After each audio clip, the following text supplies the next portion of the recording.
ಸೊಸೆ ಅನಾಮಿಕಾ ಮೇಕೆಗಳನ್ನು ಕರೆದುಕೊಂಡು ಮೇಯಿಸಲಿಕ್ಕಾಗಿ ಕಾಡಿಗೆ ಬರುತ್ತಾಳೆ. ಬೇಕಾದಷ್ಟು ಮೇವು ಮೇರಿ ಕೊಡಬೇಕಾದ ಹಾಲು ಕೊಡಿರಿ ಹೋಗಿ ಎಂದು ಹೇಳುತ್ತಲೇ ಮೇಕೆಗಳು ಸಂತೋಷದಿಂದ ಅರಚುತ್ತಾ ಮೇಯಲಿಕ್ಕಾಗಿ ಹೋಗಿ ಹಸಿರು ಹುಲ್ಲನ್ನು ಮೇಯುತ್ತಾ ಇರುತ್ತವೆ. ಅನಾಮಿಕಾ ಅವುಗಳನ್ನು ನೋಡುತ್ತಾ ಸಂತೋಷ ಪಡುತ್ತಾ ಇರುತ್ತಾಳೆ. ಹಾಲು ಕೊಡುವ ಈ ಮೇಕೆ ಇರೋದ್ರಿಂದಲೇ ಇಷ್ಟಾದ್ರೂ ಚೆನ್ನಾಗಿ ಬದುಕ್ತಾ ಇದೀವಿ. ಇಷ್ಟು ಕೂಡ ಸಂಪಾದನೆ ಇಲ್ಲದೆ ಇದ್ರೆ ಅಮ್ಮೋ ಮಕ್ಕಳನ್ನ ಹಸುವೆಯಿಂದ ಮಲಗಿಸ್ಬೇಕಾಗಿ ಬರುತ್ತೆ. ದೇವ್ರು ಮೇಕೆಯ ರೂಪದಲ್ಲಿ ನಮ್ಮನ್ನ ಕಾಯ್ತಾ ಇದ್ದಾನೆ ಎಂದು ಅಂದುಕೊಳ್ಳುತ್ತಾ ಇರುವಾಗ ಅತ್ತೆ ಶಾರದಾ ಲಂಚ್ ಡಬ್ಬ ಹಿಡಿದುಕೊಂಡು ಅನಾಮಿಕಳ ಹತ್ರಕ್ಕೆ ಬರ್ತಾಳೆ. ಅಯ್ಯೇ, ಅನ್ನದ ಡಬ್ಬ ಯಾಕೆ ತಂದಿದ್ದೀರಾ? ಮನೇಲಿರೋದೇ ಸ್ವಲ್ಪ ಅಲ್ವಾ, ಅದು ನಿಮ್ಗೂ ಮಾವಯ್ಯಂಗೂ ಪಾತ್ರೆನಲ್ಲೇ ಇಟ್ಟು ಬಂದಿದ್ದೆ. ನಾನು ನಿಮ್ ಮಾವಯ್ಯ ಯಾವ ಕೆಲಸ ಮಾಡದೆ ಮನೇಲಿ ಕುತ್ಕೊಂಡು ತಿಂತಾ ಇದೀವಿ. ನಮ್ಗೇನು ಹಸುವೆ ಇಲ್ಲ ಸೊಸೆ. ಈ ಹಸಿರು ಹುಲ್ಲನ್ನ ತಿಂತಾ ಇರುವ ಮೇಕೆಗಳನ್ನ ಮೇಯಿಸಲಿಕ್ಕೆ ಇಷ್ಟು ದೂರ ಕರ್ಕೊಂಡ್ ಬಂದಿದ್ಯಾ? ಅವ್ರ ಜೊತೆ ಓಡ್ಬೇಕಾಗಿ ಬರುತ್ತೆ, ಶಕ್ತಿ ಬೇಕು, ಅದು ತಿಂದ್ರೇನೆ ಮತ್ತೆ ಬರುತ್ತೆ. ಆ ವಿಷಯ ನನಗೆ ಗೊತ್ತು ಅನಾಮಿಕಾ, ಅದಕ್ಕೆ ಈ ಅನ್ನದ ಡಬ್ಬ ತಕೊಂಡ್ ಬಂದೆ. ಸರಿ ಅತ್ತೆ, ಈಗಂತೂ ನನಗೆ ಹಸುವೆ ಇಲ್ಲ, ನಾನು ಆಮೇಲೆ ತಿಂತೀನಿ. ನೀವು ಮನೆಗೆ ಹೋಗಿ, ನಾನು ಕತ್ತಲಾಗುವ ವೇಳೆಗೆ ಮೇಕೆಗಳನ್ನು ಕರ್ಕೊಂಡು ಮನೆಗೆ ಬರ್ತೀನಿ. ಅದು ಸರಿ ಸೊಸೆ. ನಾದಿನಿ ಮೌನಿಕಂಗೆ ಈಗ 5ನೇ ತಿಂಗಳು ಸೀಮಂತದ ಖರ್ಚಿದೆ. ಅದ್ರ ಬಗ್ಗೆ ಏನಾದ್ರೂ ಆಲೋಚನೆ ಮಾಡಿದ್ಯಾ? ಆಲೋಚನೆ ಮಾತ್ರ ಮಾಡ್ತಾ ಇದೀನಿ ಅತ್ತೆ, ಆದ್ರೆ ಸಾಲನೇ ಎಲ್ಲೂ ಸಿಗ್ತಾ ಇಲ್ಲ. ನಮ್ಮ ಬಡತನ ನೋಡಿ ನಮಗೆ ಸಾಲ ಕೊಡೋದಕ್ಕೆ ಯಾರು ಮುಂದಕ್ಕೆ ಬರ್ತಾ ಇಲ್ಲ. ಹಾಗೆ ಅಂತ ಮೌನಿಕಂಗೆ ಸೀಮಂತ ಮಾಡದೇ ಇರಲಾಗಲ್ವಲ್ಲ? ಹೌದತ್ತೆ, ದುಡ್ಡಿಗಾಗಿ ನಾನು ತುಂಬಾ ಪ್ರಯತ್ನ ಮಾಡ್ತಾ ಇದ್ದೀನಿ. ನೀವು ಮನೆಗೆ ಹೋಗಿ, ಮೌನಿಕಾ ಸೀಮಂತದ ಬಗ್ಗೆ ನಾನು ಆಲೋಚಿಸ್ತೀನಿ ಎಂದು ಹೇಳುತ್ತಲೇ ಶಾರದಾ ಏನು ಮಾತನಾಡದೆ ಅಲ್ಲಿಂದ ಹೊರಟು ಹೋಗುತ್ತಾಳೆ. ಹರಿಯುತ್ತಿರುವ ನದಿಯ ಪಕ್ಕದಲ್ಲಿರುವ ಅಂದವಾದ ಉದ್ಯಾನವನ ಅದು. ದೇವಕನ್ಯೆ ತನ್ನ ಸ್ನೇಹಿತೆ ಮಾಲತಿಯ ಜೊತೆಗೆ ಸಂತೋಷದಿಂದ ತಿರುಗುತ್ತಾ ಇರುತ್ತಾಳೆ. ಮಾಲತಿ, ಇಲ್ಲಿ ತುಂಬಾ ಪ್ರಶಾಂತವಾಗಿದೆ ಅಲ್ವಾ? ದೇವಕಿ, ಎಷ್ಟು ಪ್ರಶಾಂತವಾಗಿದ್ದರೂ ನಾವು ಇಲ್ಲಿ ಇರಲಾರೆವಲ್ಲ. ಸಾಯಂ ಸಂಧ್ಯಾ ವೇಳೆಗೆ ನಾವು ಹೊರಟು ಹೋಗಬೇಕು. ಅಬ್ಬಾ ಮಾಲತಿ, ಸಾಯಂ ಸಂಧ್ಯಾ ವೇಳೆಗೆ ಇನ್ನು ಬಹಳ ಸಮಯವಿದೆ. ಇಷ್ಟರಲ್ಲಿ ನಾವು ಈ ಉದ್ಯಾನವನವೆಲ್ಲ ತಿರುಗಿ ನೋಡೋಣ. ದೇವಕಿ, ತಾವು ಕೋಪ ಮಾಡಿಕೊಳ್ಳಲ್ಲ ಅಂದ್ರೆ ನಾನೊಂದು ಮಾತು ಹೇಳ್ತೀನಿ. ಆ ಮಾತು ಏನೋ ನನಗೆ ಗೊತ್ತು ಮಾಲತಿ. ತಮಗೆ ಕಾಲು ನೋವು. ನನ್ನ ಜೊತೆ ನೀವು ಈ ಉದ್ಯಾನವನದಲ್ಲಿ ತಿರುಗಲಾರರು, ಅಷ್ಟೇ ಅಲ್ವಾ? ಹೌದು ದೇವಕಿ. ಸರಿ ಸರಿ ಮಾಲತಿ, ನೀನು ಇಲ್ಲೇ ಇರು. ನಾನು ಹಾಗೆ ತಮಾಷೆಗೆ ಉದ್ಯಾನವನವೆಲ್ಲ ತಿರುಗಿ ಬರ್ತೀನಿ. ನೀನು ಸುಸ್ತಾದ ಹಾಗೆ ನಾನು ಸುಸ್ತಾದ ಮೇಲೆ ಇಬ್ಬರು ಇಲ್ಲಿಂದ ಹೊರಟು ಹೋಗೋಣ, ಸರಿನಾ? ಸರಿ ದೇವಕಿ, ನಿನಗೆ ಹಿಡಿಸಿದರೆ ಯಾರು ಹೇಳಿದ್ರು ಕೇಳೋದಿಲ್ವಲ್ಲ. ಹೋಗು, ತಮಗೆ ಕಾಲು ಎಳೆಯುತ್ತಾ ಇರುವಾಗ ನಾನು ಇಲ್ಲೇ ಇದ್ದೀನಿ ಅಂತ ನೆನಪಿಟ್ಟುಕೊಂಡು ಬನ್ನಿ ಎಂದು ಮಾಲತಿ ಹೇಳುತ್ತಲೇ ದೇವಕನ್ಯೆ ನಗುತ್ತಾ ಆ ಉದ್ಯಾನವನದಲ್ಲಿ ಹಾಗೆ ನಡೆಯುತ್ತಾ ಅಂದವಾಗಿ ಬೆಳೆದ ಹೂವನ್ನು ನೋಡುತ್ತಾ ಸಂತೋಷವಾಗಿ ನಡೆದುಕೊಂಡು ಹೋಗ್ತಾ ಇರ್ತಾಳೆ. ಸಖಿಯಾದ ಮಾಲತಿ ನದಿಯ ದಡ್ಡದಲ್ಲಿ ನಿಂತುಕೊಂಡು ಸುತ್ತಲೂ ನೋಡುತ್ತಾ ಇರುತ್ತಾಳೆ. ಇಷ್ಟು ಅಂದವಾಗಿದ್ದರೆ ನನಗೆ ಹೋಗ್ಬೇಕು ಅನ್ನಿಸ್ತಾ ಇಲ್ಲ. ಇನ್ನು ದೇವಕನ್ಯೆ ಇಲ್ಲಿಂದ ಹೇಗೆ ಬರ್ತಾಳೆ? ನಿಜಕ್ಕೂ ಬರಲ್ಲ ಎಂದು ಅಂದುಕೊಳ್ಳುತ್ತಾ ಇರುವಾಗ ಸೊಕ್ಕಿನಿಂದ ಒಂದು ಬಂಗಾರದ ಮೇಕೆ ಓಡಿಕೊಂಡು ಸಖಿ ಹತ್ತಿರ ಬಂದು ಗಟ್ಟಿಯಾಗಿ ಅರಚುತ್ತದೆ. ಅಷ್ಟೇ, ಮಾಲತಿ ಭಯದಿಂದ ಬಂಗಾರು ಮೇಕೆಯನ್ನು ನೋಡುತ್ತಾಳೆ. ಬಂಗಾರು ಮೇಕೆ ಬುಸುಗುಡುತ್ತಾ ಮಾಲತಿಯ ಕಡೆ ನೋಡುತ್ತೆ. ಭಯದಿಂದ ಮಾಲತಿ ಅಲ್ಲಿಂದ ಓಡುತ್ತಾ ಗಟ್ಟಿ ಗಟ್ಟಿಯಾಗಿ ಅರಸ್ತಾ ಇರ್ತಾಳೆ. ದೇವಕಿ, ಎಲ್ಲಿದ್ದೀಯಾ? ದೇವಕಿ, ಇಲ್ಲೊಂದು ಬಂಗಾರದ ಸೊಕ್ಕಿನ ಮೇಕೆ ಇದೆ, ಅದು ನನ್ನನ್ನ ಅಟ್ಟಿಸಿಕೊಂಡು ಬರ್ತಾ ಇದೆ. ಈಗ ನೀನು ಎಲ್ಲಿದ್ದೀಯಾ ಎಂದು ಅರಚುತ್ತಾ ಇರುತ್ತಾಳೆ. ಮಾಲತಿಯ ಮಾತನ್ನು ಕೇಳಿದ ದೇವಕನ್ಯೆ ಅಯೋಮಯದಿಂದ ಸುತ್ತಲೂ ನೋಡುತ್ತಾ ಇರುತ್ತಾಳೆ. ದೇವಕಿ, ನೀನ್ ಎಲ್ಲಿದ್ದೀಯೇ ಎಂದು ಅನ್ನುತ್ತಾ ಇರುವಾಗ ಮಾಲತಿ ಓಡಿಕೊಂಡು ದೇವಕನ್ಯೆ ಹತ್ರ ಬರ್ತಾಳೆ. ಬಂಗಾರದ ಮೇಕೆ ಬುಸುಗುಡುತ್ತಾ ಅವರ ಹತ್ರಕ್ಕೆ ಬಂದು ನಿಲ್ಲುತ್ತೆ. ಅವರನ್ನು ಕೋಪದಿಂದ ನೋಡುತ್ತದೆ. ಮಾಲತಿ, ನಾನು ನದಿಯ ಕಡೆಗೆ ಓಡುತ್ತಾ ಹೋಗುತ್ತೇನೆ, ನೀನು ಆ ತೋಟದೊಳಗೆ ಓಡು ಎಂದು ಹೇಳಿ ದೇವಕನ್ಯೆ ನದಿಯ ಕಡೆಗೆ ಓಡುತ್ತಾ ಇರುತ್ತಾಳೆ. ಮಾಲತಿ ತೋಟದ ಕಡೆಗೆ ಓಡುತ್ತಾ ಇರುತ್ತಾಳೆ. ಬಂಗಾರದ ಮೇಕೆ ಬುಸುಗುಡುತ್ತಾ ಆವೇಶದಿಂದ ದೇವಕನ್ಯೆಯ ಕಡೆಗೆ ಓಡುತ್ತಾ ಇರ್ತಾಳೆ. ಸ್ವಲ್ಪ ದೂರ ಹೋದ ಮೇಲೆ ದೇವಕನ್ಯೆ ಗಾಳಿಯಲ್ಲಿ ತೇಲುತ್ತಾಳೆ. ಬಂಗಾರದ ಮೇಕೆ ನದಿಯಲ್ಲಿ ಬೀಳುತ್ತದೆ. ಎಷ್ಟು ಪೊಗರೆ ನಿಂಗೆ! ಬಂಗಾರದ ಮೇಕೆ ಆಗಿದ್ದರಿಂದಲೇ ಬಂದಿದೆ. ದೇವಕನ್ಯೆಯ ಮೇಲೆ ನೀನು ದಾಳಿ ಮಾಡಲಿಕ್ಕೆ ಸಿದ್ಧವಾಗಿದೆ ಎಂದರೆ ಇನ್ನು ಸಾಮಾನ್ಯ ಜನರ ಪರಿಸ್ಥಿತಿ ನೆನೆದರೆ ದುಃಖವೆನಿಸುತ್ತದೆ. ನಿನಗೆ ಶಪಿಸುತ್ತಿದ್ದೇನೆ ಎಂದು ಅನ್ನುತ್ತಾ ಇರುವಾಗ ಬಂಗಾರದ ಮೇಕೆ ಅಯೋಮಯದಿಂದ ನೋಡ್ತಾ ಇರುತ್ತೆ. ಇನ್ನು ಮೇಲಿಂದ ನೀನು ಬಂಗಾರದ ಮೇಕೆಯಾಗಲ್ಲದೆ ಮಾಮೂಲಿ ಮೇಕೆಯಾಗಿ ಬದುಕಬೇಕು. ಆಗಲೇ ನಿನಗೆ ನಿನ್ನ ಜೀವನವೇನೆನ್ನುವುದು ಅರ್ಥವಾಗುತ್ತೆ ಎಂದು ಶಪಿಸುತ್ತಲೇ ಬಂಗಾರದ ಮೇಕೆ ಸ್ವಲ್ಪ ಮಾಮೂಲಿ ಮೇಕೆಯಾಗಿ ಬದಲಾಗುತ್ತೆ. ದುಃಖದಿಂದ ಹೀಗನ್ನುತ್ತದೆ, ನನ್ನನ್ನು ಕ್ಷಮಿಸು ದೇವಕನ್ಯೆ, ನಾನು ನಿನ್ನ ಮೇಲೆ ದಾಳಿ ಮಾಡಿ ಮಹಾ ಪಾಪ ಮಾಡಿದ್ದೇನೆ. ನನ್ನನ್ನ ಈ ಶಾಪದಿಂದ ವಿಮುಕ್ತಿ ಮಾಡಿಸು ಎಂದು ಮೇಕೆ ಬೇಡಿಕೊಳ್ಳುತ್ತಾ ಕಣ್ಣೀರು ಹಾಕಿಕೊಳ್ಳುತ್ತದೆ. ದೇವಕನ್ನಿಗೆ ಪಾಪವೆನಿಸುತ್ತದೆ. ಅದೃಷ್ಟ ರೇಖೆ ಇರುವ ಗೃಹಿಣಿಯಿಂದ ನಿನ್ನ ಈ ಶಾಪ ವಿಮುಕ್ತಿಯಾಗುತ್ತದೆ. ಆಗ ನೀವು ಆ ಗೃಹಿಣಿಯ ಋಣವನ್ನು ತೀರಿಸಬೇಕು. ಆಗಲೇ ನಿನಗೆ ಸಂಪೂರ್ಣ ವಿಮುಕ್ತಿ ಸಿಗುತ್ತದೆ. ತಪ್ಪದೆ ದೇವಕನ್ಯೆ, ಇನ್ನು ಮೇಲಿಂದ ಈ ಉದ್ಯಾನವನದಲ್ಲಿ ನಾನೇ ಇರುತ್ತೀನಿ, ನೀನು ಇಲ್ಲಿಂದ ಹೋಗು ಎಂದು ಹೇಳುತ್ತಲೇ ಮಾಮೂಲಿಯಾಗಿ ಬದಲಾದ ಆ ಬಂಗಾರದ ಮೇಕೆ ಕಾಡಿನೊಳಗಿಂದ ನಡೆದುಕೊಳ್ಳುತ್ತಾ ಊರಿಗೆ ಹೋಗುತ್ತದೆ. ಒಂದೊಂದು ಮನೆಗೆ ಹೋಗಿ ನಿಲ್ಲುತ್ತದೆ. ಆ ಮನೆಯಲ್ಲಿರುವ ಹೆಂಗಸರು ಮೇಕೆಯನ್ನು ನೋಡಿ ತಿನ್ನೋದಕ್ಕೆ ಏನೊಂದು ಕೊಡ್ತಾ ಇರ್ತಾರೆ. ಆದರೆ ಮೇಕೆ ಮಾತ್ರ ಏನೂ ತಿನ್ನದೆ ದುಃಖದಿಂದ ಹೀಗೆ ಅಂದ್ಕೊಳ್ಳುತ್ತೆ, ಇಷ್ಟು ಜನ ಹೆಂಗಸರಲ್ಲಿ ಹಸಿವೆಯಾಗಿದೆ ಅಂತ ನನಗೆ ಏನೋ ಒಂದು ತಿನ್ನಿಸುತ್ತಾರೆ, ಆದರೆ ನನಗೆ ಬೇಕಾದ ಅದೃಷ್ಟ ರೇಖೆ ಇರುವ ಗೃಹಿಣಿ ಮಾತ್ರ ಇಲ್ಲ. ನಿರಾಸೆ ಪಟ್ಟರೆ ಹೀಗೆ ಇರಬೇಕೇ ಏನೋ. ಹಾಗಾಗದೆ ನಾನು ಮತ್ತೆ ನನ್ನ ಉದ್ಯಾನವನಕ್ಕೆ ಹೋಗಬೇಕು, ಸೊಕ್ಕಿನಿಂದಲ್ಲದೆ ತಾಳ್ಮೆಯಿಂದಿರಬೇಕು ಎಂದು ಅಂದುಕೊಳ್ಳುತ್ತಾ ಊರೆಲ್ಲ ತಿರುಗುತ್ತಾ ಇರುತ್ತದೆ. ಅನಾಮಿಕ ಮೇಕೆಗಳನ್ನು ಕರೆದುಕೊಂಡು ಮನೆಗೆ ಬರುತ್ತಾಳೆ. ಹಿತ್ತಲಿನಲ್ಲಿರುವ ಕೊಟ್ಟಿಗೆಯಲ್ಲಿ ಮೇಕೆಗಳನ್ನು ಕಟ್ಟಿ ಹಾಕಿ ಮನೆಯೊಳಗೆ ಬರುತ್ತಾಳೆ. ಮನೆಯಲ್ಲಿ ಶಾರದಾ ಅಡಿಗೆ ಮಾಡ್ತಾ ಇರ್ತಾಳೆ. ಮಕ್ಕಳು ಹರೀಶ್ ಬಾಬೇರು ಓದಿಕೊಂಡು ಕೂತ್ಕೊಂಡಿರ್ತಾರೆ. ಪ್ರಸಾದ್ ಮಂಚದಲ್ಲಿ ಕೂತಿರ್ತಾನೆ. ಅತ್ತೆ, ಇವ್ರಿನ್ನು ಬಂದಿಲ್ವಾ? ಇನ್ನು ಇಲ್ಲ ಸೊಸೆ, ಮೇಕೆಗಾಗಿ ಮೇವು ಅಂತ ಯಾವ ಕಡೆ ಸುತ್ತಾ ಇದ್ದಾನೋ ಏನೋ ಎಂದು ಮಾತನಾಡಿಕೊಳ್ಳುತ್ತಾ ಇರುವಾಗ ಮೇಕೆ ಅವರ ಮನೆಗೆ ಬರುತ್ತದೆ. ಈ ದಿನ ರಾತ್ರಿ ಇವರ ಮನೆಯಲ್ಲೇ ಮಲ್ಕೊಂಡು ನಾಳೆ ಬೆಳಿಗ್ಗೆನೆ ನನ್ನ ಬೇಟೆಯನ್ನು ಶುರು ಮಾಡಬೇಕು. ಹೇಗಾದರೂ ನಾನು ಶಾಪ ವಿಮುಕ್ತಿ ಹೊಂದಬೇಕು ಎಂದು ಅಂದುಕೊಂಡು ನಿಧಾನವಾಗಿ ಅವರ ಕಣ್ಣಿಗೆ ಕಾಣಿಸಿದ ಹಾಗೆ ಹಿತ್ತಲಿಗೆ ಹೋಗಿ ಅಲ್ಲಿರುವ ಮೇಕೆಯಲ್ಲಿ ಬೆರೆತು ಹೋಗುತ್ತದೆ. ರಮೇಶ್ ಹೊಲದಿಂದ ಮನೆಗೆ ಬರುತ್ತಾನೆ. ಎಲ್ಲರೂ ಸೇರಿ ಅನ್ನ ತಿನ್ನುತ್ತಾರೆ. ಆಗ ಶಾರದಾ, ಮಗು ರಮೇಶ್, ತಂಗಿ ಸೀಮಂತದ ಬಗ್ಗೆ ಏನ್ ಆಲೋಚನೆ ಮಾಡಿದೆ? ದುಡ್ಡಿಗಾಗಿ ಪ್ರಯತ್ನ ಮಾಡ್ತಾ ಇದ್ದೀನಮ್ಮ. ಹೀಗೆ ದುಡ್ಡು ಬರುತ್ತಲೇ ಹಾಗೆ ತಂಗಿಗೆ ಸೀಮಂತ ಮಾಡೋಣ. ಅತ್ತೆಯವರ ಮನೆಯಲ್ಲಿ ತಂಗಿನ ಯಾರು ಕೀಳು ನೋಟ ನೋಡದ ಹಾಗೆ ನಾನು ಅನಾಮಿಕ ನೋಡ್ಕೋತೀವಮ್ಮ. ನೀನೇನು ಯೋಚಿಸ್ಬೇಡ. ಹೇಳು ಅನಾಮಿಕ. ಹೌದು ಅತ್ತೆ, ನೀವೇನು ಚಿಂತೆ ಮಾಡಬೇಡಿ. ನಾನು ಅವರು ಇದ್ದೀವಲ್ಲ, ನಾವೆಲ್ಲರೂ ನೋಡ್ಕೋತೀವಿ. ನೀವು ಮಾವಯ್ಯ ಮಕ್ಕಳಿಗೆ ಕತೆ ಹೇಳಿಕೊಂಡು ಸಂತೋಷವಾಗಿರಿ.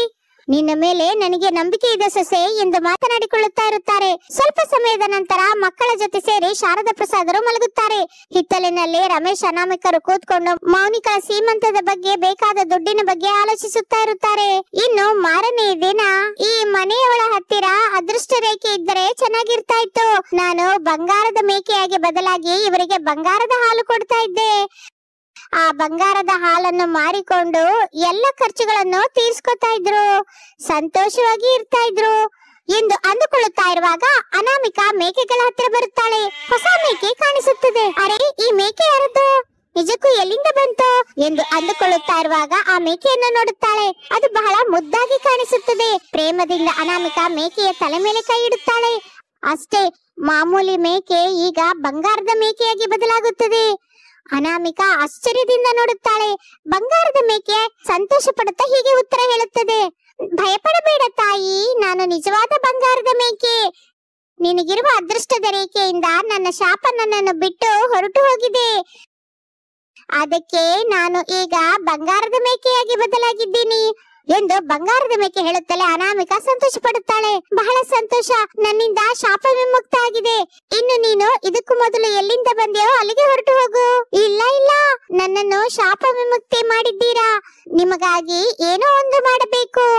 ಏನು ಬೇಕೋ ಕೋರಿಕೋ. ನಾವು ಇದ್ದುದರಲ್ಲೇ ಚೆನ್ನಾಗಿದ್ದೀವಿ. ನಮಗೆ ಎಂತಹ ಕೋರಿಕೆನೂ ಇಲ್ಲ, ಅಗತ್ಯನೂ ಇಲ್ಲ. ಸುಳ್ಳು ಹೇಳಬೇಡ. ನಾನು ರಾತ್ರಿ ನೀವು ಮಾತನಾಡಿಕೊಂಡಿದ್ದೆಲ್ಲ ಕೇಳಿಕೊಂಡಿದ್ದೀನಿ. ಅದಕ್ಕೆ ನಿಮಗೆ ಬಂಗಾರದ ಹಾಲು ಕೊಡ್ತೀನಿ. ಹೋಗಿ ದೊಡ್ಡ ಮಡಕೆ ತಂದು ಹಿಡಿದುಕೋ. ನಿನಗೆ ಅಗತ್ಯವಿದ್ದಾಗ ಸ್ವಲ್ಪ ಸ್ವಲ್ಪ ಬಂಗಾರದ ಹಾಲನ್ನು ಮಾರಿಕೊಳ್ಳುತ್ತಾ ಸಂತೋಷದಿಂದ ಮಕ್ಕಳ ಜೊತೆ ಜೀವಿಸು. ಹಾಗೆ ನಿನ್ನ ನಾದಿನಿಗೆ ತಕ್ಕ ವಿಧದಿಂದ ನಿನ್ನ ಅತ್ತೆ ಶಾರದ ಸಂತೋಷ ಪಡುವ ಹಾಗೆ ಸೀಮಂತ ಮಾಡಿ ತಪ್ಪದೆ ಈಗಲೇ ಬರುತ್ತೀನಿ ಎಂದು ಹೇಳಿ ಅನಾಮಿಕಾ ಚಿಕ್ಕದಾದ ಮಡಕೆ ತಂದು ಬಂಗಾರದ ಮೇಕೆ ಕೊಡುತ್ತಿರುವ ಬಂಗಾರದ ಹಾಲನ್ನು ಹಿಡಿದುಕೊಳ್ಳುತ್ತಾಳೆ. ಅದರಿಂದ ಬಂಗಾರದ ಮೇಕೆ ಮಾಯವಾಗಿ ಹೋಗುತ್ತದೆ. ಇನ್ನು ಆಗಿನಿಂದ ಬಡ ಸೊಸೆ ಅನಾಮಿಕಾ ತನ್ನ ಕಷ್ಟದ ಜೊತೆ ಆವಾಗ ಬಂಗಾರದ ಹಾಲು ಕೂಡ ಮಾರಿಕೊಂಡು ಕುಟುಂಬವನ್ನು ಪೋಷಿಸಿಕೊಳ್ಳುತ್ತಾಳೆ. ಒಂದು ಒಳ್ಳೆಯ ದಿನದಲ್ಲಿ ನಾದಿನಿ ಮೌನಿಕಳಿಗೆ ಭರ್ಜರಿಯಾಗಿ ಸೀಮಂತ ಕೂಡ ಮಾಡುತ್ತಾಳೆ. ಶಾರದಾ ಸಂತೋಷ ಪಟ್ಟು ಸೊಸೆ ಅನಾಮಿಕಳನ್ನು ಎಷ್ಟೋ ಮೆಚ್ಚಿಕೊಳ್ಳುತ್ತಾಳೆ. ತಾತನ ಕಾಲದ ದೊಡ್ಡ ಮಣ್ಣಿನ ಮನೆಯದು. ಪ್ರಸ್ತುತದಲ್ಲಿ ಶಾರದಾ ಪ್ರಸಾದ್ ದಂಪತಿಗಳು ತಮ್ಮ ಇಬ್ಬರು ಮಕ್ಕಳು ರಮೇಶ್ ಆನಂದರು, ಇಬ್ಬರು ಸೊಸೆಯಂದಿರು ಅನಾಮಿಕಾ ಅಮೃತರ ಜೊತೆ ಸೇರಿ ಹರೀಶ್ ಭವ್ಯ ಅನ್ನುವ ಮೊಮ್ಮಗಳ ಜೊತೆ ಸೇರಿ ಅವಿಭಕ್ತವಾಗಿ ಇರುತ್ತಾ ಇದ್ದರು. ಹಾಗೆ ಅವಿಭಕ್ತವಾಗಿರುವುದು ಆನಂದ್ ಅಮೃತರಿಗೆ ಇಷ್ಟವಿರಲಿಲ್ಲ. ಅವರ ರೂಮಿನಲ್ಲಿ ನಾನ್ ಹೇಳಿದ್ದು ಅರ್ಥವಾಯ್ತಲ್ಲ ನಿಮ್ಗೆ? ಅರ್ಥವಾಯ್ತು ಅಮೃತ. ಆದ್ರೆ ಬೇರೆಯಾಗಿ ಇರ್ತೀವಿ ಅಂತ ಹೇಳಿದ್ರೆ ಅಮ್ಮ ಅಪ್ಪ ಅಣ್ಣಯ್ಯ ಅತ್ತಿಗೆ ಮಕ್ಕಳು ಎಷ್ಟು ದುಃಖ ಪಡ್ತಾರೋ. ಅವರಿಂದ ನಾನು ಕಷ್ಟಪಡೋದು ಚೆನ್ನಾಗಿರುತ್ತಾ ನಿಮ್ಗೆ? ಅಲ್ಲ ಅಂತಲ್ಲ ಅಮೃತ, ನನಗೆ ನೀನು ಸಂತೋಷವಾಗಿರೋದೇ ಬೇಕು. ನಿನ್ನ ಸಂತೋಷಕ್ಕಾಗಿ ನಾನು ಏನಾದ್ರೂ ಮಾಡ್ತೀನಿ. ನೀನು ಹೇಳಿದ ಹಾಗೆ ಮಾಡ್ತೀನಿ. ಅಂದ್ರೆ ಈಗ ಹಾಲಿಗೆ ಹೋಗಿ ನಾವು ಬೇರೆಯಾಗಿರ್ತೀವಿ ಅಂತ ಹೇಳಿ, ಕಾರಣಗಳು ಕೇಳಿದ್ರೆ ಮನೆಯಲ್ಲಿರೋರೆ ಅಂತ ಹೇಳಿ, ನಮ್ಮನ್ನು ಏಕಾಂತವಾಗಿ ಪ್ರಶಾಂತವಾಗಿ ಇರೋದಕ್ಕೆ ಬಿಡ್ತಾ ಇಲ್ಲ ಅಂತ ಹೇಳಿ. ಹಾಗೆ ಹೇಳಿದ್ರೆ ನಾವು ಬೇರೆ ಆಗಿರೋದಕ್ಕೆ ಒಪ್ಕೋತಾರೆ. ಇಲ್ಲ ಅಂದ್ರೆ ಕೂಡು ಕುಟುಂಬದಲ್ಲಿ ಇರೋದ್ರಿಂದ ಬರುವ ಲಾಭದ ಬಗ್ಗೆ ಹೇಳಿ ನಮ್ಮನ್ನ ಒಪ್ಪಿಸ್ತಾರೆ. ಸರಿ ಕಣೆ ಅಮೃತ, ಅಮ್ಮನವ್ರ ಹತ್ರ ನಾನ್ ಮಾತಾಡ್ತೀನಿ. ಎಲ್ರು ಮನೇಲೆ ಇದ್ದಾರಲ್ಲ, ಇದು ಒಳ್ಳೆ ಅವಕಾಶ ಎಂದು ಹೇಳಿ ಆನಂದ್ ಹಾಲ್ಗೆ ಬರುತ್ತಾನೆ. ಗಟ್ಟಿಯಾಗಿ ಅಮ್ಮ, ಅಪ್ಪ, ಅಣ್ಣಯ್ಯ, ಅತ್ತಿಗೆ ಎಲ್ಲಿದ್ರು ಎಲ್ರು ಹಾಲಿಗೆ ಬನ್ನಿ ಎಂದು ಅರಚುತ್ತಾನೆ. ಶಾರದಾ, ಪ್ರಸಾದ್, ರಮೇಶ್, ಅನಾಮಿಕಾ ಮಕ್ಕಳು ಹರೀಶ್ ಭವ್ಯರು ಎಲ್ಲರೂ ಹಾಲೊಳಗೆ ಬರ್ತಾರೆ. ಏನಾಯ್ತು ಮಗನೇ, ಯಾಕೆ ಅಷ್ಟೆಲ್ಲ ಅರಚ್ತಾ ಎಲ್ರನ್ನ ಕರಿತಾ ಇದ್ಯಾ? ಅಪ್ಪ, ಈ ಮನೆನ 2 ಭಾಗ ಮಾಡಿ ಎಂದು ಹೇಳುತ್ತಲೇ ಶಾರದಾ ಪ್ರಸಾದರು ಆಶ್ಚರ್ಯದಿಂದ ನೋಡ್ತಾ ಇರ್ತಾರೆ. ರಮೇಶ್, ಅನಾಮಿಕಾ ಅಂತೂ ಬೆಚ್ಚಿ ಬೀಳುತ್ತಾರೆ. ಆಗಲೇ ಅಮೃತ ಹಾಲ್ಗೆ ಬರುತ್ತಾಳೆ. ಅರೆ ಚಿಕ್ಕವನೇ, ಕೋಪದಲ್ಲಿ ನೀನೇನ್ ಮಾತಾಡ್ತಾ ಇದೀಯೋ ನಿನಗೆ ಅರ್ಥವಾಗ್ತಾ ಇದೆಯಾ? ಅಪ್ಪ, ಕೋಪದಿಂದಲ್ಲ, ಪ್ರಜ್ಞೆಯಲ್ಲಿದ್ದೆ ಬುದ್ಧಿವಂತಿಕೆಯಿಂದನೇ ಮಾತಾಡ್ತಾ ಇದ್ದೀನಿ. ನಾನು ಹೇಳಿದ ಹಾಗೆ ಮನೆನ 2 ಭಾಗ ಮಾಡಿ ಎಂದು ಹೇಳುತ್ತಾ ಇರುವಾಗ ಆನಂದನ ಹೆಂಡತಿ ಅಮೃತ ಮಧ್ಯದಲ್ಲಿ ಸೇರ್ಕೊಂಡು, ಆನಂದ್ ಪೂರ್ವ ಭಾಗದಲ್ಲಿ ಇರೋದನ್ನ ನಮಗ್ ಕೊಡು ಅಂತ ಹೇಳಿ. ನೀನು ಹೇಳ್ತಿಲ್ಲ ಸೊಸೆ, ಮತ್ತೆ ಮಗ ಹೇಳೋದೇನಕ್ಕೆ? ಆನಂದ್, ಅಮೃತ, ನಾನ್ ಹೇಳೋದು ಸ್ವಲ್ಪ ಕೇಳ್ತೀರಾ? ಇದು ತಾತ ಕಟ್ಟಿಸಿದ ಮನೆ. ಹಂಚಿಕೊಳ್ಳುವ ಹಕ್ಕು ನಿಮಗಿಬ್ಬರಿಗೂ ಇದೆ. ಆದರೆ ಬಲವಾದ ಕಾರಣವಿಲ್ಲದೆ ಹಂಚಿಕೊಳ್ಳೋದಕ್ಕೆ ನಾನು ನಿಮ್ಮಪ್ಪ ಒಪ್ಕೊಳ್ಳಲ್ಲ. ಬಲವಾದ ಕಾರಣ ಇದೆ ಮಮ್ಮಿ. ನಾನು ತುಂಬಾ ಓದ್ಕೊಂಡಿದ್ದೀನಿ, ಬಿಸ್ನೆಸ್ ಮಾಡುವ ಆಲೋಚನೆ ಇದೆ. ಅದಕ್ಕೆ ಬೇಕಾದ ದುಡ್ಡು ಮಾತ್ರ ಇಲ್ಲ. ಈಗ ಆ ದುಡ್ಡಿಗಾಗಿ ಮನೆನ ಹಂಚಿಕೊಂಡು ನಿನ್ನ ಭಾಗವನ್ನ ನೀನು ಮಾರ್ಕೊಂಡು ಆ ದುಡ್ಡಿನಿಂದ ವ್ಯಾಪಾರ ಮಾಡ್ತೀರಾ, ಅಷ್ಟೇನಾ? ಹೌದು ಮಮ್ಮಿ, ಅಷ್ಟೇ. ಮಗು ರಮೇಶು, ಅದು ತಮ್ಮನ ಆಲೋಚನೆ. ಮತ್ತೆ ನೀನೇನಂತೀಯ? ನಮ್ಮನ್ನು ಹೆತ್ತವರು ನೀವು, ಬೆಳೆಸಿದ್ದು ನೀವು, ನಮಗೆ ಬೇಕಾದ್ದನ್ನ ಕೊಟ್ಟಿದ್ದು ನೀವು. ಈಗ ಕೂಡ ನೀವು ಹೇಗೆ ಹೇಳಿದ್ರೆ ಹಾಗೆ ಕೇಳ್ತೀವಿ ಅಪ್ಪ. ನನಗೆ ಎಂತಹ ಬಿಸ್ನೆಸ್ ಇಟ್ಕೋಬೇಕು ಅಂತ ಇಲ್ಲಮ್ಮ. ನನಗೆ ಬಂದ ಈ ವ್ಯವಸಾಯ ಮಾಡ್ಕೊಳ್ತಾ ಹೀಗೆ ಕೂಡು ಕುಟುಂಬದಲ್ಲಿ ಕಲೆತು ಬೆರೆತು ಸಂತೋಷವಾಗಿರ್ಬೇಕು ಅಷ್ಟೇ. ಇನ್ನು ಸುಳ್ಳು ಹೇಳಿ ಲಾಭವಿಲ್ಲ ರೀ. ನಾನು ನಿಜ ಹೇಳ್ತೀನಿ. ಇಷ್ಟು ದೂರ ಬಂದ ಮೇಲೆ ಓಪನ್ ಆಗದೆ ಇದ್ರೆ ಹೇಗೆ? ನೀನೇನ್ ಮಾತಾಡ್ಬೇಡ ಅಮೃತ, ನಾನ್ ಮಾತಾಡ್ತಾ ಇದ್ದೀನಲ್ಲ. ನಿನ್ನಿಂದ ಆಗೋದಿಲ್ಲ, ನಾನ್ ಹೇಳ್ತೀನಿ. ಇಲ್ಲಿ ನೋಡಿ ಅತ್ತೆ, ನಮ್ಗೆ ಹೊಸದಾಗಿ ಮದುವೆ ಆಗಿದೆ. ನಾನು ಬಹಳ ಸಂತೋಷದಿಂದ ಏಕಾಂತವಾಗಿ ಇರ್ಬೇಕು ಅಂದ್ಕೋತಾ ಇದೀವಿ. ಈ ಕೂಡು ಕುಟುಂಬದಲ್ಲಿ ನಮಗೆ ಆ ಸಂತೋಷ ಏಕಾಂತ ಸಿಗ್ತಾ ಇಲ್ಲ. ಅದಕ್ಕೆ ನಾವು ಬೇರೆಯಾಗಿರ್ತೀವಿ, ಆನಂದವಾಗಿರ್ತೀವಿ. ಇಲ್ಲಿ ನಿನ್ನ ಸಂತೋಷಕ್ಕೆ ಯಾರು ಅಡ್ಡ ಬರ್ತಾ ಇದ್ದಾರೆ ಸೊಸೆ? ಮನೆ ಕೆಲಸ, ಅಡ್ಗೆ ಕೆಲಸ ಎಲ್ಲವನ್ನು ದೊಡ್ಡ ಸೊಸೆ ಅನಾಮಿಕಾ ನೋಡ್ಕೋತಾ ಇದ್ದಾಳಲ್ಲ. ಹೊರಗಿನ ಕೆಲಸ ನಾನ್ ನೋಡ್ಕೋತಾ ಇದ್ದೀನಿ. ನೀನು ಯಾವಾಗ್ಲೂ ಹೇಳ್ತೀಯ ಬೆಡ್ ಕಾಫಿ ಅಂತೀಯ. ಅನಾಮಿಕಾ ತಗೊಂಡ್ಬಂದು ಕೊಡ್ತಾಳೆ. ಬ್ರಷ್ ಮಾಡ್ಕೊಂಡ್ ಬಂದು ಡೈನಿಂಗ್ ಟೇಬಲ್ ಹತ್ರ ಕೂತ್ಕೊಂಡು ಟಿಫಿನ್ ಅಂತೀಯ. ದೊಡ್ಡ ಸೊಸೆನೇ ಅಲ್ವಾ ತಂದು ಕೊಡೋದು. ಒಂದು ವಿಧದಲ್ಲಿ ನೀನು ಮಹಾರಾಣಿ, ದೊಡ್ಡ ಸೊಸೆ ಕೆಲಸದವಳು ಎಂದು ಶಾರದಾ ಹೇಳುತ್ತಾ ಇದ್ದರೆ ಅಮೃತ ಸೇರ್ಕೊಂಡು, ಯಾರೇನಾದ್ರೂ ಮಾಡಿದ್ರು ಕೂಡು ಕುಟುಂಬದಲ್ಲಿ ನಾವು ಸಂತೋಷವಾಗಿಲ್ಲ. ಮೇಕಪ್ ಹಾಕೋತಾ ಇರ್ತೀನಿ. ಭವ್ಯ ಬಂದು, ಚಿಕ್ಕಮ್ಮ ನನಗೂ ಸ್ವಲ್ಪ ಮೇಕಪ್ ಹಾಕು ಅಂತ ನನ್ನ ಡಿಸ್ಟರ್ಬ್ ಮಾಡ್ತಾಳೆ. OTTಯಲ್ಲಿ ಹಿಡಿಸಿದ ಸಿನಿಮಾ ನೋಡ್ತಾ ಇರ್ತೀನಿ, ನೀವು ಬಂದು ಸೀರಿಯಲ್ ಅಂತೀರಾ. ಅನಾಮಿಕಾ ಬಂದು ಮಕ್ಕಳಿಗಾಗಿ ಅಡಿಗೆ ಪ್ರೋಗ್ರಾಮ್ ಹಾಕು ಅಂತ ಕೇಳ್ತಾಳೆ. ಅದು ನನ್ನನ್ನ ಡಿಸ್ಟರ್ಬ್ ಮಾಡಿದ ಹಾಗೆ ಅಲ್ವಾ? ಮನಸ್ಸಿರ್ಬೇಕು ಹೊರತು ಇವೆಲ್ಲ ಸಮಸ್ಯೆ ಅಲ್ಲ ಕಣೆ ಸೊಸೆ. ನಾನು ಅವರು ಕೂಡು ಕುಟುಂಬದಲ್ಲಿ ಇರಲಾರೆವು. ನಮಗೆ ಬರ್ಬೇಕಾದ ಆಸ್ತಿ ನಮಗ್ ಕೊಟ್ಬಿಡಿ, ನಾವು ಹ್ಯಾಪಿಯಾಗಿರ್ತೀವಿ ಹೇಳಿ. ಹೌದಪ್ಪ, ಮನೆನ 2 ಭಾಗ ಮಾಡಿ ನನ್ ಭಾಗ ನನಗ್ ಕೊಟ್ಬಿಡಿ. ಅರೆ ರಮೇಶು, ಏನಮ್ಮ ಅನಾಮಿಕಾ, ನೀವಿಬ್ರು ಏನು ಮಾತಾಡ್ತಿಲ್ಲ ಯಾಕೆ? ಮಾವಯ್ಯ, ನಾವು ಕೂಡು ಕುಟುಂಬದಲ್ಲಿ ಇರೋದಕ್ಕೆ ಇಷ್ಟಪಡ್ತೀವಿ, ಬೇರೆ ಆಗಿರೋದು ನಮ್ಮಿಂದಾಗಲ್ಲ. ಇನ್ನು ಆನಂದ್ ಅಮೃತರೇ ಆಲೋಚಿಸ್ಬೇಕು. ಅಪ್ಪ, ನಾನೊಂದು ಮಾತು ಹೇಳು ಮಗನೇ. ನನ್ನ ನಂತರ ಈ ಮನೆನ ಜವಾಬ್ದಾರಿ ನಿಂದೆ ಅಲ್ವಾ? ಅಪ್ಪ, ಮನೆನ 2 ಭಾಗ ಮಾಡೋದು ನನಗಿಷ್ಟವಿಲ್ಲ. ಎಲ್ಲ ತಮ್ಮಂಗೆ ಕೊಟ್ಬಿಡಿ. ಬೇಕು ಅಂದ್ರೆ ನಾವು ಮತ್ತೊಂದು ಮನೆಗೆ ಹೋಗೋಣ. ಭಾವನವರು ತುಂಬಾ ಚೆನ್ನಾಗಿ ಹೇಳಿದ್ರೆ, ಇಷ್ಟು ದೊಡ್ಡ ಮನೆಯಲ್ಲಿ ಯಾರು ಇರೋದಿಲ್ಲ, ಆದ್ರಿಂದ ನಾವು ಇರ್ತೀವಿ. ಆದ್ರಿಂದ ಏಕಾಂತವಾಗಿ ಪ್ರಶಾಂತವಾಗಿ ಇರ್ತೀವಿ. ಹೋಗಿ ಹೋಗಿ, ಈ ಕ್ಷಣ ಹೋದ್ರು ಸರಿ, ನಾನು ಹ್ಯಾಪಿ. ಸಾಯಂಕಾಲ ಹೋದ್ರು ಹ್ಯಾಪಿ. ಮಗು ರಮೇಶು, ಹೋಗಿ ಎಲ್ಲಾದ್ರೂ ಮನೆ ಇದೆಯೋ ನೋಡ್ಬಾರೋ, ನಾವ್ ಅಲ್ಲಿಗೆ ಹೊರಟು ಹೋಗೋಣ. ಯಾರು ಎಲ್ಲಿಗೆ ಹೋಗೋದು? ಎಲ್ರು ಇದೇ ಮನೆಯಲ್ಲಿ ಇರ್ಬೇಕು, ಕೂಡು ಕುಟುಂಬದಲ್ಲೇ ಇರ್ಬೇಕು. ಇದು ಮನೆ ದೊಡ್ಡವನಾಗಿ ನನ್ನ ನಿರ್ಣಯ, ಮತ್ತೊಂದು ಮಾತು ಮಾತಾಡೋದಿಲ್ಲ ಎಂದು ಹೇಳುತ್ತಲೇ ಅಮೃತ ಕೋಪದಿಂದ ಅಲ್ಲಿಂದ ಹೊರಟು ಹೋಗುತ್ತಾಳೆ. ಅದನ್ನು ನೋಡಿ ಆನಂದ್ ಕೂಡ ಅಮೃತಳ ಹಿಂದೆ ಹೊರಟು ಹೋಗುತ್ತಾನೆ. ಸರಿಯಪ್ಪ, ನಾನು ಕೆಲ್ಸಕ್ಕೆ ಹೋಗ್ತಾ ಇದ್ದೀನಿ. ಅನಾಮಿಕಾ, ನೀನು ಅಡಿಗೆ ಮಾಡಿ ಲಂಚ್ ಬಾಕ್ಸ್ ತಗೊಂಡು ಹೊಲದ ಹತ್ರಕ್ಕೆ ಬಾ. ಸರಿ ಬಾವಾ, ನೀನ್ ಹೋಗು, ನಾನು ಮಕ್ಕಳು ತಿನ್ನೋದಕ್ಕೆ ಏನಾದ್ರೂ ಮಾಡಿ ತಗೊಂಡ್ ಬರ್ತೀನಿ. ಸರಿ ಅನಾಮಿಕಾ ಎಂದು ಹೇಳಿ ರಮೇಶ್ ಮನೆಯಿಂದ ಹೊರಟು ಹೋಗುತ್ತಾನೆ. ಅನಾಮಿಕಾ ಕಿಚನ್ ಒಳಗೆ ಹೋಗುತ್ತಾಳೆ, ಅಡಿಗೆ ಮಾಡ್ತಾ ಇರ್ತಾಳೆ. ಆವೇಶದಿಂದ ತನ್ನ ರೂಮಿಗೆ ಬಂದ ಅಮೃತ ಸೆಲ್ ಫೋನ್ ತೆಗೆದುಕೊಂಡು ತನ್ನ ತಂದೆ ಚಕ್ರವರ್ತಿಗೆ ಫೋನ್ ಮಾಡುತ್ತಾಳೆ. ಹೇಳು ತಾಯಿ, ನಮ್ಮ ಪ್ಲಾನ್ ಪ್ರಕಾರದಿಂದ ಆ ಮನೆನ 2 ಚೂರು ಮಾಡಿದ್ಯಾ? ಇನ್ನೂ ಇಲ್ಲಪ್ಪ, ನಾನು ಎಷ್ಟು ಪ್ರಯತ್ನ ಮಾಡಿದ್ರು ಈ ಕೂಡು ಕುಟುಂಬ 2 ಚೂರು ಆಗೋ ಹಾಗಿಲ್ಲಪ್ಪ. ಏನ್ ಮಾಡೋಂತ್ಯಾ? ಸರಿ ತಾಯಿ, ದಿಕ್ಕು ಮಾರಿದ ಆಲೋಚನೆ ನಾನು ಮಾಡ್ತೀನಿ, ನೀನು ರಿಲ್ಯಾಕ್ಸ್ ಆಗಿರು. ನಾನು ಒಬ್ಬ ವ್ಯಕ್ತಿನ ಕಳಿಸ್ತೀನಿ, ಅವನು ಹೇಳಿದ ಹಾಗೆ ಮಾಡಿದ್ರೆ ಸಾಕು. ಆ ಕುಟುಂಬ ಎಲ್ಲ ರೋಡ್ ಮೇಲೆ ಬೀಳುತ್ತೆ, ನಾನು ಅಂದ್ಕೊಂಡಿದ್ದು ನೆರವೇರುತ್ತೆ. ಸರಿ ಡ್ಯಾಡಿ, ಕಳಿಸಿ, ನಾವು ಅವನ ಜೊತೆ ಮಾತಾಡ್ತೀನಿ, ಅವನು ಹೇಳಿದ ಹಾಗೆ ಮಾಡ್ತೀನಿ ಡ್ಯಾಡಿ ಎಂದು ಹೇಳಿ ಫೋನ್ ಇಡುತ್ತಾಳೆ. ಮಾರನೇ ದಿನ ಯೋಗಾನಂದ್ ಅವರ ಮನೆಗೆ ಬರುತ್ತಾನೆ. ಆನಂದನ ಅಮೃತನ ಭೇಟಿಯಾಗ್ತಾನೆ. ತಾನು ಮಾಡಬೇಕಾದ ಕೆಲಸದ ಬಗ್ಗೆ ಹೇಳ್ತಾನೆ. ಆ ಕಾಗದ ತೆಗೆದುಕೊಂಡು ಯೋಗಾನಂದನ ಜೊತೆ ಸೇರಿ ಆನಂದ್ ಎಲ್ಲರನ್ನು ಕರೆಸುತ್ತಾನೆ. ಮತ್ತೆ ಎಲ್ಲರೂ ಹಾಲ್ಗೆ ಬರ್ತಾರೆ. ಅಪ್ಪ, ಅವನ ಹೆಸರು ಯೋಗಾನಂದ್, ನನಗೆ ಬಿಸ್ನೆಸ್ ಅನ್ನು ಕೊಡಿಸ್ತೀನಿ ಅಂತ ಹೇಳಿದಾನೆ. ಈ ಕಾಗದದ ಮೇಲೆ ಶ್ಯೂರಿಟಿ ಸೈನ್ ಮಾಡಿ ಎಂದು ಆನಂದ್ ಹೇಳಿದ್ದು ನಿಜವೇ ಎಂದು ನಂಬಿ ಮನೆಯಲ್ಲಿ ಎಲ್ಲರೂ ಸೈನ್ ಹಾಕುತ್ತಾರೆ. ಬುದ್ಧಿವಂತಿಕೆಯಿಂದ ಯೋಗಾನಂದ್ ಕಾಗದದಲ್ಲಿ ಮನೆಯಲ್ಲಿ ಚಕ್ರವರ್ತಿಗೆ ಬರೆದು ಇಟ್ಟ ಹಾಗೆ ಇರುವ ಕಾಗದ ಕೂಡ ಇರುತ್ತೆ. ಆ ವಿಷಯ ಪ್ರಸಾದ್ ಅವರಿಗೆ ಗೊತ್ತಿಲ್ಲ. ಎಲ್ರೂ ಸೈನ್ ಮಾಡಿದ್ದರಿಂದ ಯೋಗಾನಂದ್ ಅಲ್ಲಿಂದ ಹೊರಟು ಹೋಗುತ್ತಾನೆ. 2 ದಿನದ ನಂತರ ಭಾರಿಯಾಗಿ ಬೀಳುತ್ತಿರುವ ಮಳೆಯಲ್ಲಿ ಚಕ್ರವರ್ತಿ ಕಾರ್ ಹಾಕೊಂಡು ಪ್ರಸಾದ್ ಅವರ ಮನೆಗೆ ಬರ್ತಾನೆ. ಚಕ್ರವರ್ತಿನ ನೋಡಿ ಪ್ರಸಾದ್ ಶಾಕ್ ಆಗುತ್ತಾನೆ. ನೀನೇನಕ್ ಬಂದ್ಯೋ? ನನ್ ಮನೆಗೆ ನಾನ್ ಬರ್ತೀನಿ ಕಣೋ. ಇನ್ನು ನೀವೆಲ್ಲ ಉಟ್ಟ ಬಟ್ಟೆಯಿಂದ ಹೊರಗ್ ನಡೀರಿ. ಇದು ನನ್ನ ಮನೆ ಅಂತ ಹೇಳುವ ಕಾಗದಗಳು ಇಲ್ನೋಡು ಎಂದು ಕಾಗದಗಳನ್ನು ಬಿಸಾಕುತ್ತಾನೆ. ಪ್ರಸಾದ್, ರಮೇಶ್, ಅನಾಮಿಕಾ, ಆನಂದ್, ಅಮೃತ ಆ ಕಾಗದವನ್ನು ಹಿಡಿದುಕೊಂಡು ಓದುತ್ತಾರೆ. ಆ ಮನೆಯನ್ನು ಪ್ರಸಾದ್ ಚಕ್ರವರ್ತಿಗೆ ಬರೆದು ಕೊಟ್ಟ ಹಾಗೆ ಇರುತ್ತೆ. ಅದನ್ನು ನೋಡಿ ಎಲ್ರು ಶಾಕ್ ಆಗ್ತಾರೆ. ನೋಡಿದ್ರಲ್ಲ, ಈಗ ಹೊರಟು ಹೋಗ್ತೀರಾ ಇಲ್ಲ ಇನ್ನು ರೂಲ್ಸ್ ಮಾತಾಡ್ತೀರಾ?